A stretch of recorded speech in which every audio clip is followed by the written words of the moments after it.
again, everyone. I'm Ralph Leon. And I'm Linda Leon, and welcome to Inspire. We come to you from week to week to give you encouraging words to uplift your heart. And I pray that you are subscribing to the channel so that you can get weekly benefits. Mm-hmm. Today, I'm inspired by the faith of Moses. Mm-hmm. And what Moses had to go through. Yes.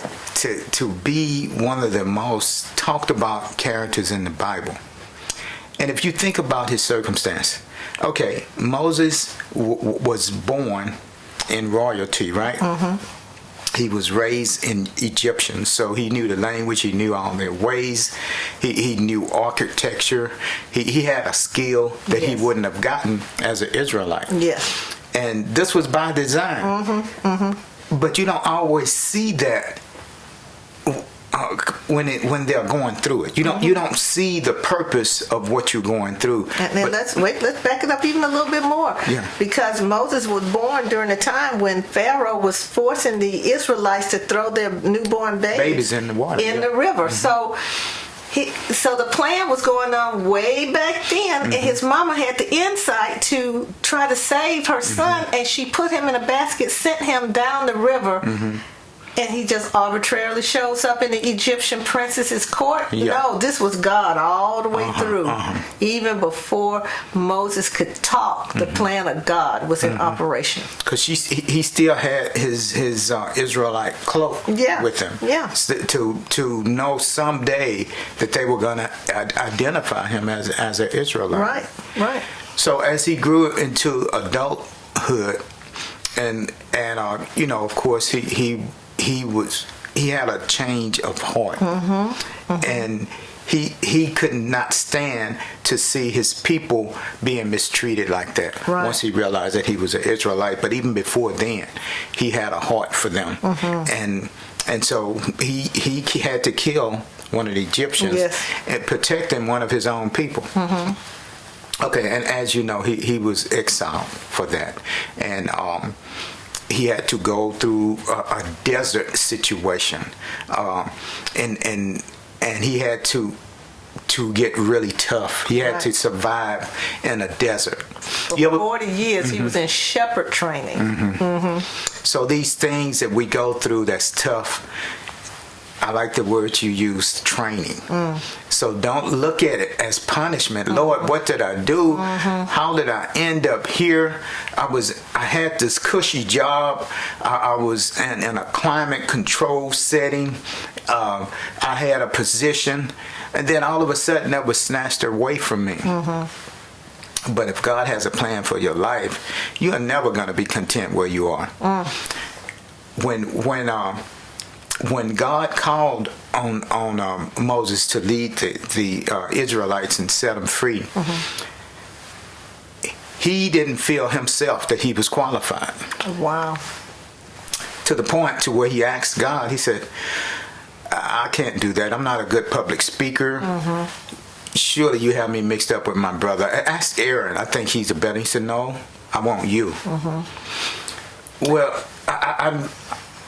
I can't do that, God, because what I'm going to do, if you told me to go to the Pharaoh and tell him to let my people go, what if he doesn't do it? What am I going to do? And he stuttered. Mm-hmm. That's what he was afraid of. He had a speech impediment. Yeah. And he was like, you want me to go in front of Pharaoh with this mm-hmm. impediment? Mm-hmm. You can imagine how much they teased him as a child over this when he was growing up, even in the courts of Egypt. Yeah. And by that time, his brother, who they had a very tumultuous relationship during the time that he lived in Egypt, was now the Pharaoh. Mm-hmm. And he's going to go to him with the stutter mm-hmm. in front of the man who probably bashed him every time he mm-hmm. could get a chance mm-hmm. about his voice, and because he couldn't speak, mm-hmm. and making him feel inadequate. Mm-hmm. And God says, yeah, Moses, you're the one I want, not Aaron. You.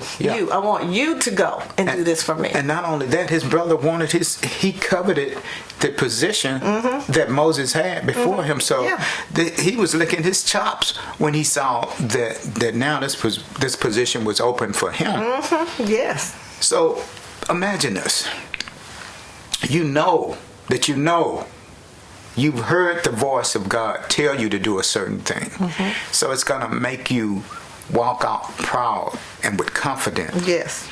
And he said, what am I going to tell him, God? He said, tell him I said, let my people go.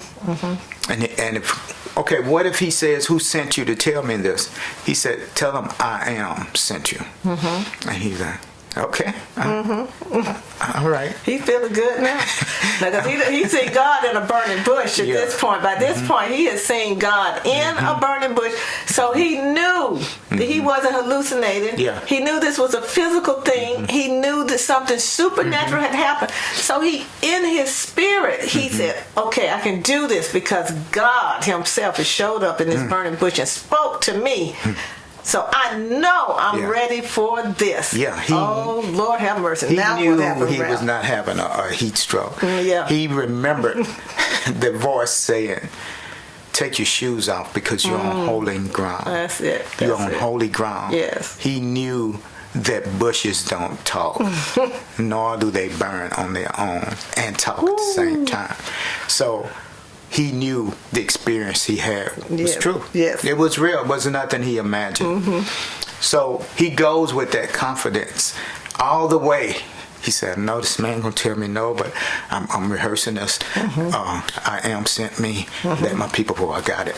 So he goes before him and he says, God told me to tell you, let my people go.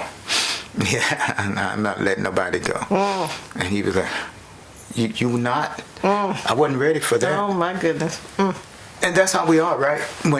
When we get into a situation that we know God has placed us in, the slightest little hiccup will say, make us divert, go back, and say. And can you blame your emotions for going through that, because it's not a logical situation? No. And our emotions want logic. Yeah. Our emotions want explainability. So when somebody says, "Go, let my people go," and then the first thing they face is somebody saying, "I ain't letting you go." Opposition. Then you say, "Oh my God, did I really hear from God? Yeah. Was I dreaming when I saw that bush?" Okay, go ahead. So it's like what you said. We want condition because we've been conditioned to say if A happens, B is automatically going to happen. It's going to happen. If you say 5, 10, 15, what comes after that? 20. So it's this sequence. It's gotta coincide. It's gonna happen systematically. Yeah. And so when it doesn't, you like, okay, what I do now? What I do now. But that does not mean that God didn't initiate this. That's it. That he didn't orchestrate this. He's in it. If he was in it from the beginning, he's still in it. Yes. So Moses go, and I'm sure, like you said earlier, he was probably teased about his speech impairment from the time he was a child, because kids were cruel back then. They're cruel now. They're cruel now. They're going to continue to be that way. Yes. And so they don't care. If they find a weakness in you, and you let them know that that's a weakness, they're going to attack that point. Even as adults. It doesn't stop because they're still childish, they're still insensitive unless they've had a heart change. Yes. And if they haven't gotten to that point, and we know that Pharaoh had not gotten to that point. Heart change. Heart change. So he goes back to God and said he wouldn't do it. And he was like, why are you here? Go back and tell him what I said again. But this time, tell him if he don't, this is going to happen. Then he started dropping all of the plagues on him. Because, now I don't know how many times he went back and forth. It was 10 plagues. I'm talking about before God even did the one. Okay, yeah. We don't know exactly how many times he before God said, I'm tired of him. Right. I'm going to harden his heart, and he's going to wish he never had done that. But again, if God was ever in it, he's still in it. Don't be discouraged. Yes. You got to change your mindset. You got to change the way you think, the way you were brought up, to say that if this happens, that's a bad sign, or if you don't do it this way, this is not going to happen. You got to change the way you think. Right. You got to know that when you get ready to walk on water, and God, you see his face and he has beckoned you to come, that you can walk on that water. Yes. And even if you feel in your mind you're going to sink, know this, God will get you out of it. Get you out of it because he's still with you in that situation because he's already beckoned you to come. So in Moses' situation, he told him, come on out here with my power. I'm going to show you how to use my power. But he did not really give Moses the full picture of what was going to happen. Now, he might have told him, hey, this man might harden his heart, but he didn't understand the extent of this until he actually got in that situation. And God had to continually boost Moses' confidence to get him to hang on and believe because he put him in some extremely challenging situations. So why didn't he just tell him all this, that Pharaoh was going to say no? He don't tell us everything because he wants to build a relationship between us and him, and he wants us to get to know him more. And if he told us everything, we wouldn't get to know him more. And Moses wouldn't have gone if he had known he was going to get rejected and laughed at like that. He wouldn't have gone. But let me tell you what happened. So Moses goes out here and does his first big miracle because God told him, say, look, when he come talking stuff, you just throw the stick down and I'll take care of it from there. And then, now get this, y'all. Moses' confidence is high. He finally got bolstered back up from the first rejection that he had. Finally got his strength to go back to talk to this brother that he hates from the beginning or dislikes from the beginning. Probably hated. Yeah.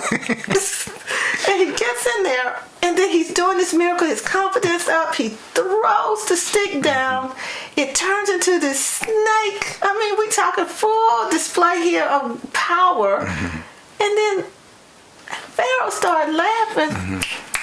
Yeah. Y'all do that. Y'all do that. That's just a cheap magician's trick. That's a cheap magician's trick. And then they throw that stuff down, and then snakes all over the room. Yeah. Can you imagine what happened to Moses' confidence at that point? He's like, I know I heard from God. I know this is what God wants me to do. I know he told me that it's going to be all right. But look at this now. They got snakes doing what my stick is doing.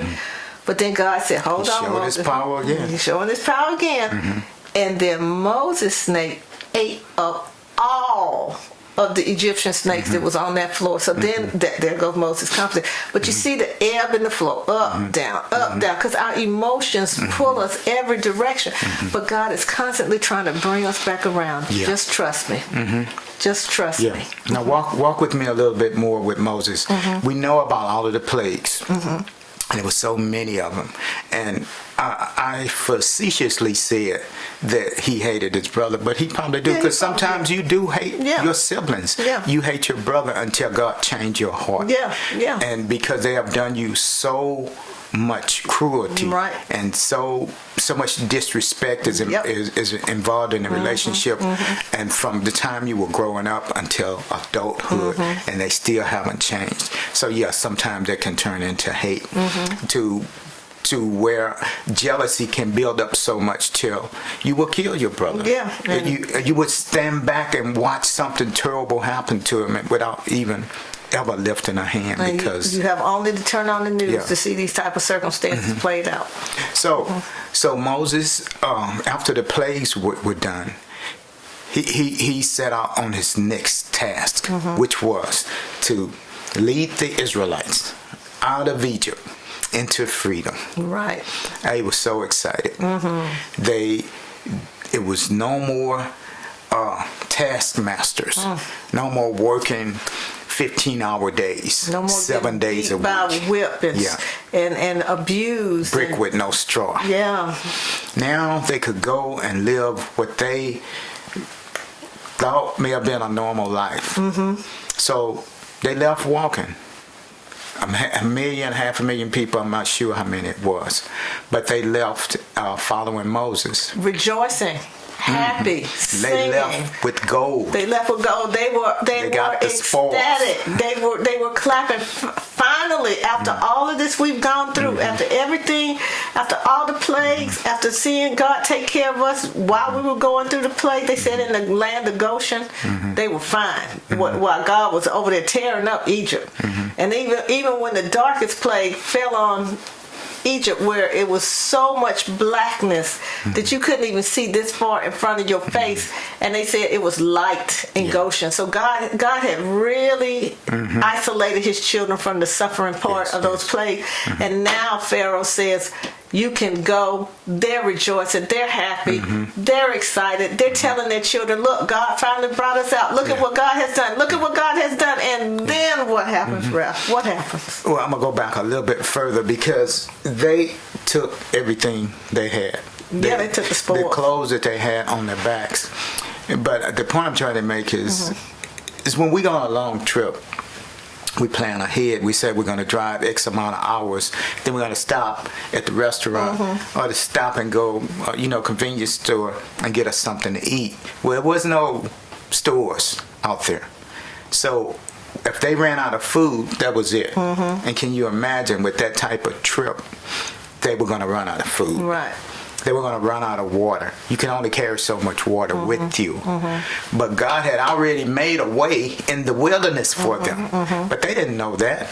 Again, we go back to when you're walking into your blessing, God doesn't always tell you what ahead, what to expect, because if he did, you would turn around and make an about face and say, I'm going back to Reverend Pharaoh's church because at least then we had onions and leeks.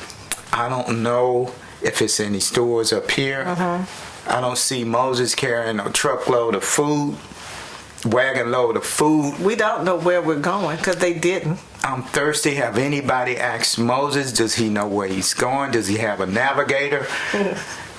Moses, I look like I've seen this place. Are we walking in circles? Moses, I'm thirsty and I'm hungry. And God had already warned Moses that these are my people. And treat my people with respect and dignity. And God brought him to a rock. He said, when you get to this rock, I want you to speak to the rock and water is going to come out. But Moses was so mad at that point with all these people in his ear and telling them he's lost and telling them they want to go back to slavery. Have you been there? Have you been there to the point to God delivered you from an abusive relationship, from a job that you were overlooked and mistreated for years, from a bad situation, and then one instance you ready to go back to where you were. You said, I should have stayed where I was. I want to go back where I was. You so soon. Don't forget. Don't forget how bad your situation was before God brought you out. So Moses, in his frustration, instead of speaking to the rock, he struck it. And water came gushing out, and that made God angry. So he lost his opportunity to go over into the promised land with them. But God still showed it to him because Moses had been faithful. And he does understand when we lose it out of frustration. But we have to repent and get back on course. But God forgave him and he moved on. But okay, they got to the Red Sea now. Pharaoh was behind them. The Red Sea was before them, and it was deep. How deep did you say that was? 75 feet. Deep. Yeah. And I'm sure that they didn't have swimming pools. They probably didn't learn how to swim, right? No. So they were facing, the desert was behind them, and so was Pharaoh. And this Red Sea was before them. They never saw anybody part a Red Sea before. They got to that point, and like, what are we going to do, Moses? You brought us here to a dead end. What did Moses have to do? Moses stood there and didn't know what to do. 'Cause now he, God, what do I do? I know you were leading me this direction. I know you wanted me to come here. And God said, Moses, please stop talking. Pick up your stick. Pick up the stick. Use what's in your hand. Use it. I told you from the start. At least I gave you that from the start. That whatever's in your hand is sufficient to do what I needed to do. It's not for decoration. That's right. Moses went out there and struck that water, hit that water, and it went boom, and then all of a sudden water's just going up on the side, and walls of water, walls of water for miles, just churning up, and the children of Israel looking at this in pure awe. You know, they were in awe. But don't forget, the surface was not muddy. No, dry ground. God fixed it so it's dry ground. Oh my goodness. So just because, what a miracle. You know, but the thing is, they had been rejoicing and then they hit the wall. They was rejoicing and then they hit this wall. Man, and like, that's profound what you said. Yeah, because they're like, did we miss God? Did Pharaoh set this up to kill us out here? They didn't know what to expect. They were in pure horror when they saw that Red Sea. And they would tell Moses, you missed God. Moses, you brought us out here to die. Moses did.